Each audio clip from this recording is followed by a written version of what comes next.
தமிழக வெற்றி கழகம் சார்பாக புதிய சேனல் தொடங்க நடிகர் விஜய் திட்டமிட்டுள்ளாராம். இதற்காக 2 திட்டங்களை அவர் கையில் எடுத்துள்ளாராம். நடிகர் விஜய் லோக்சபா தேர்தலுக்கு பின்பாக தமிழக வெற்றி கழகம் குறித்து பல்வேறு அறிவிப்புகளை வெளியிட உள்ளாராம். முக்கியமாக 2026 சட்டசபை தேர்தலில் அவர் போட்டியிட போகும் தொகுதி தொடர்பான அறிவிப்பும் வெளியாகும் என்கிறார்கள். லோக்சபா தேர்தல் முடிந்ததும் பிரம்மாண்டமான பொதுக்கூட்டம் ஒன்றை நடத்த உள்ளாராம். அதன் பின் அவர் தான் போட்டியிட போகும் தொகுதியில் 2ஆம் பொதுக்கூட்டத்தை நடத்துவாராம். அதைத் தொடர்ந்து 2 வருட நீண்ட தேர்தல் பணிகளை அவர் நடத்த உள்ளாராம். சினிமாவில் உச்சத்தில் இருக்கும் போதே நடிகர் விஜய் அரசியல் கட்சி தொடங்கியுள்ளார். அவரின் தமிழக வெற்றி கழகம் என்ற பெயர் வைக்கப்பட்டுள்ளது. இந்த கட்சிக்கான சின்னம் இன்னும் அறிவிக்கப்படவில்லை. தேர்தல் ஆணையத்தில் இந்த பெயர் முறையாக பதிவு செய்யப்பட்டுள்ளது. இந்த கட்சி தொடர்பாக அவர் வெளியிட்டிருக்கும் அறிக்கை தான் விவாதத்தை ஏற்படுத்தியுள்ளது.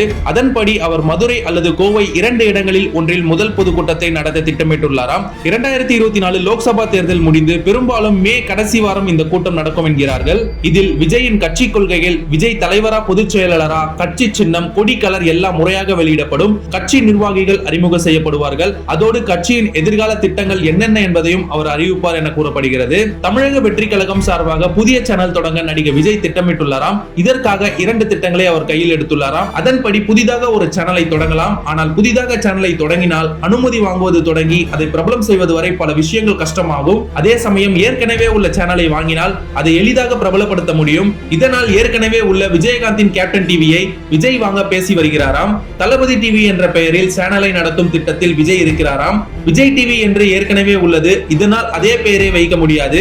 அதனால் வேறு பெயரை வைக்க நடிகர் விஜய் முடிவெடுத்துள்ளாராம். இதற்காக தளபதி டிவி என்ற பெயரை வைக்க நடிகர் விஜய் முடிவு செய்துள்ளாராம். யாரும் எதிர்பார்க்காத வண்ணம் விஜய் தென்மண்டலத்தில் போட்டியிட உள்ளாராம். முக்கியமாக திருச்சி அல்லது நெல்லையில் அவர் போட்டியிட முடிவு செய்துள்ளாராம். இங்கே இருந்து எளிமையாக எம்எல்ஏ ஆகலாம் என்ற நம்பிக்கை காரணமாக அவர் நெல்லை அல்லது திருச்சியில் இருந்து களமிறங்க வாய்ப்புள்ளதாக அவருக்கு நெருக்கமான வட்டாரங்கள் தெரிவிக்கின்றனர். சோ பொறுத்திருந்து பார்க்கலாம் தளபதியோட ஆட்டம் எந்த மாதிரி இருக்க போகுதுன்னு சொல்லிட்டு. அண்ட் இது போன்ற ஒரு இன்ட்ரெஸ்டிங் டாபிக்கோட உங்களை சந்திக்கிறேன். நம்ம சேனலை சப்ஸ்கிரைப் பண்ணலாம், மறக்காம சப்ஸ்கிரைப் பண்ணுங்க for interesting videos. Facebook, Instagram, YouTube உங்க பிசினஸ் ப்ரோமோட் பண்ணுமா? பேனர் டிசைன் பண்றதுல இருந்து ப்ரோமோட் பண்ற வரைக்கும் நாங்க பாத்துக்கிறோம். One stop solution. All right, Media Works. இத பத்தி உடனே தெரிஞ்சுக்கணுமா? ஃபோன் பண்ணுங்க.